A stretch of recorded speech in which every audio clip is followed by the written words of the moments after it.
আজকের ভিডিওটা নতুন গৃহিণীদের জন্য অনেক বেশি স্পেশাল। কারণ হচ্ছে নতুন গৃহিণীরা যখন রান্না করতে যান তখন অনেক বেশি সমস্যা হয়। তা আজকের ভিডিওটা খুঁটিনাটি টিপসও আমি শেয়ার করব, এতে করে যারা নতুন তাদেরও কখনো সমস্যা হবে না। একেবারে পারফেক্টভাবে স্প্যাগেটি বা নুডলস বা পাস্তা যাই করে না কেন একেবারে পারফেক্টভাবে রান্না করতে পারবেন সেম নিয়মে।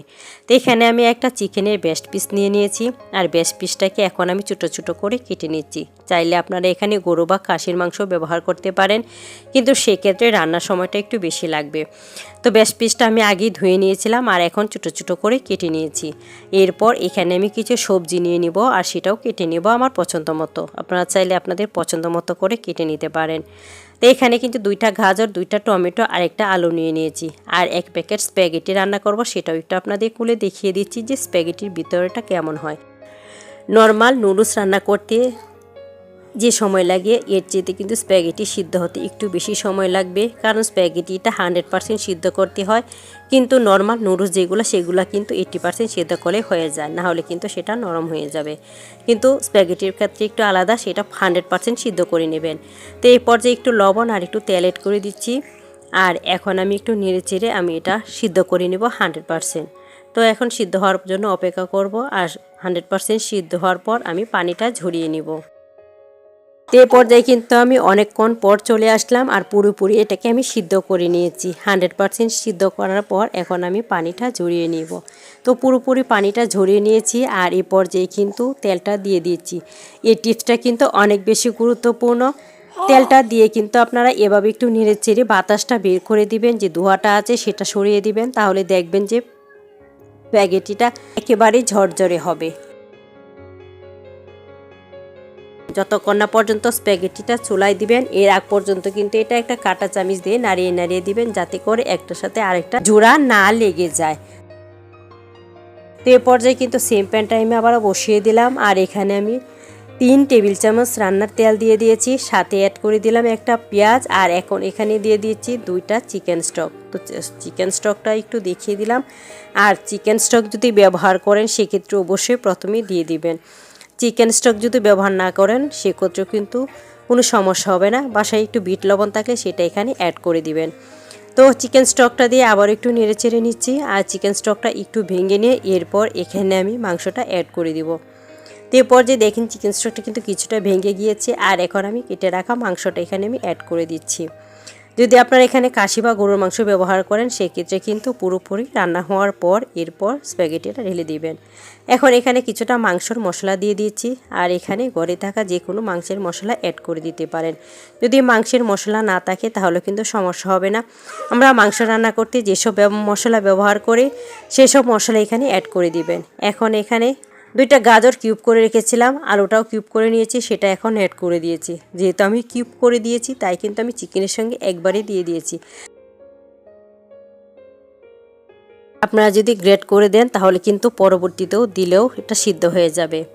তো এখন আমি এটাকে পানি দিয়ে পুরোপুরি সিদ্ধ করে নিব আর রান্না করে নিব। আর এখন কিন্তু আমি আরও সামান্য এখানে লবণ এড করে দিয়েছি, যেহেতু এখানে আমি চিকেন স্টক ব্যবহার করেছি, এতে কিন্তু লবণ আছে। আর এখন আর একটু লবণ দিয়ে পানি দিয়ে এটাকে আমি সময় নিয়ে সিদ্ধ করে নিব। আর এই পর্যায়ে কিন্তু বেশি সময় লাগবে না, যেহেতু এটা চিকেন তাই কিন্তু অল্প সময় আমার রান্নাটা হয়ে যাবে। এখন একটু ডেকে দিয়ে অপেক্ষা করব পুরোপুরি সিদ্ধ হওয়া পর্যন্ত, আর অবশ্যই মাংসটা পুরোপুরি সিদ্ধ করে নিতে হবে।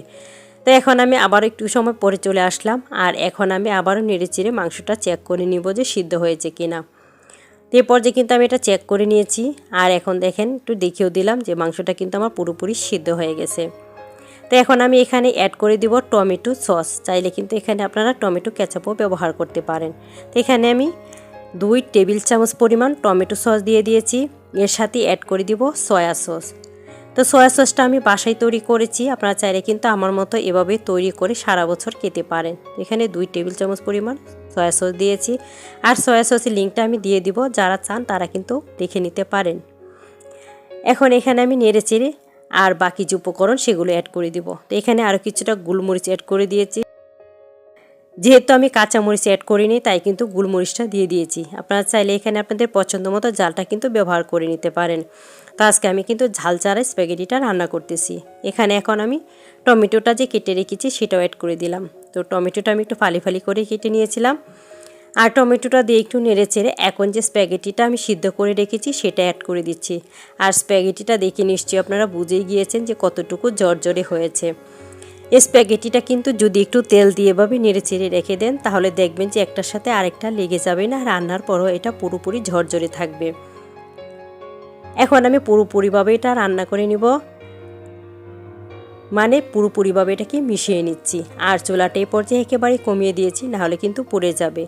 আর এখন কিন্তু যে চিনিটা দিয়েছি সেটা কিন্তু অনেক বেশি ইম্পর্টেন্ট। এ পর্যায়ে চিনিটা যদি না দেন তাহলে দেখবেন যে স্প্যাগেটির টেস্টটাই পাবেন না। অবশ্যই এই পর্যায়ে চিনিটা অ্যাড করে দিবেন, তাহলে দেখবেন যে এটা খেতে দ্বিগুণ স্বাদ হবে। আর আজকের রেসিপিটা যদি ফলো করে আপনারা এভাবে বাসায় ট্রাই করেন তাহলে দেখবেন যে আলহামদুলিল্লাহ আপনার স্প্যাগেটিটাও খেতে অনেক বেশি মজা হবে। স্প্যাগেটি, নুডলস, পাস্তা সব কিছু কিন্তু আপনারা একই নিয়মে রান্না করে নিতে পারেন, কিন্তু নুডলসের ক্ষেত্রে এত সিদ্ধ করবেন না, 80% সিদ্ধ করার পর পানিটা ঝরিয়ে নেবেন। তো এখন একটু পরিবেশন করে আপনাদের দেখিয়ে দিচ্ছি। তো ভিডিওটা যদি ভালো লাগে চ্যানেলটা সাবস্ক্রাইব করে পাশে থেকে যেতে পারেন, পাশে থাকা বেল আইকনটা প্রেস করে দিবেন, এতে করে প্রথম নোটিফিকেশনটা আপনার কাছেই চলে যাবে। বেশি ভালো লাগলে ফ্রেন্ড ও ফ্যামিলির সাথে শেয়ার করে দিবেন, আরেকটা লাইক দিতে ভুলবেন না। আর যদি চ্যানেলটা সাবস্ক্রাইব করে রাখেন তাহলে দেখবেন যে পরবর্তীতে ভিডিওটা খুব সহজেই দেখে নিতে পারবেন। তো দেখেন আমার স্প্যাগেটিটা কতটুকু ঝরঝরে হয়েছে। আশা করি ভিডিওটা ভালো লেগেছে। ভালো থাকবেন। আল্লাহ হাফেজ।